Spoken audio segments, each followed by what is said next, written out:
Selamat datang kembali di Renungan Malam pada malam hari ini. Pablo Picasso pernah mengatakan demikian. They are painters who transform the sun to a yellow spot. That they are others who, with the help of their art and their intelligence, transform a yellow spot into the sun.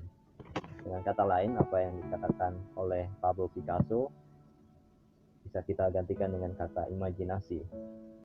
Imajinasi merupakan sesuatu yang mungkin juga kita lihat di dalam Injil Yohanes. Mengapa demikian? Ada dua alasan. Yang pertama, kita bisa melihat ini dengan mempertimbangkan kata yang sering muncul di dalam Injil Yohanes, yaitu kata lihat. Kata ini sering kali dihubungkan dengan kata kesaksian. Yohanes Pembaptis berseru, "Lihatlah anak domba Allah yang menghapus dosa dunia." Dia juga berkata, "Aku telah melihatnya."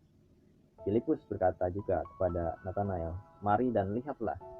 Perempuan Samaria juga berkata, "Mari, lihat." Setelah dia berjumpa dengan Yesus, dia mengajak orang-orang untuk berjumpa dengan Yesus dan melihat Yesus.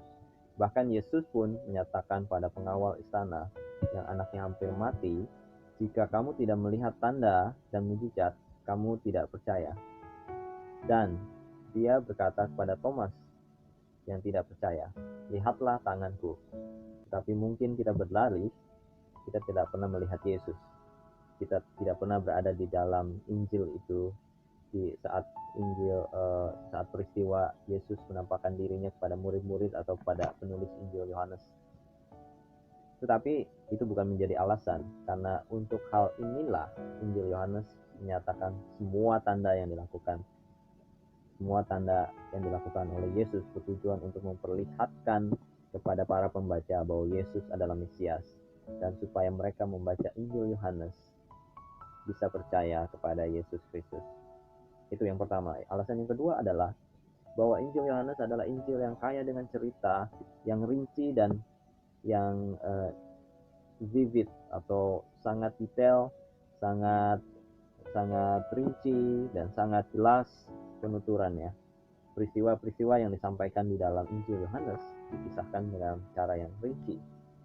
Rincian kisah yang disampaikan oleh Injil Yohanes bukan hanya pada tingkat keterangan tempat, tetapi juga sampai pada tingkat bagaimana gagasan dari para tokoh-tokoh atau karakter-karakter yang ada di dalam Injil Yohanes ketika mereka berbicara atau berkomunikasi dengan Yesus, ketika mereka bercakap-cakap dengan Yesus, itu ditunjukkan dengan jelas dari gagasan yang sederhana menjadi sesuatu gagasan yang lebih kompleks. Jadi, kita bisa menyimpulkan bahwa orang yang membaca Injil Yohanes seharusnya memiliki imajinasi ketika mereka membaca Injil tersebut, karena Yohanes memberikan gambaran yang rinci dengan kisah yang disampaikan, dan kata lihat yang sering kali muncul memicu imajinasi pembaca untuk melihat Yesus Kristus melalui kisah Injil Yohanes. Jadi ketika kita membaca Injil Yohanes, ingatlah bahwa yang digambarkan dengan rinci itu adalah Yesus Kristus. Dapat dilihat oleh penulis Injil Yohanes dan para karakter yang ada di dalamnya, bahwa Yesus itulah yang mereka saksikan, dan Yesus itulah yang mereka saksikan, dan mereka ingin orang-orang yang membaca kisah ini melihat Yesus yang sama. Kiranya kekuatan kisah yang ada di dalam Injil Yohanes memicu imajinasi kita sampai kita berjumpa dengan Yesus Kristus yang hidup itu secara pribadi. Amin.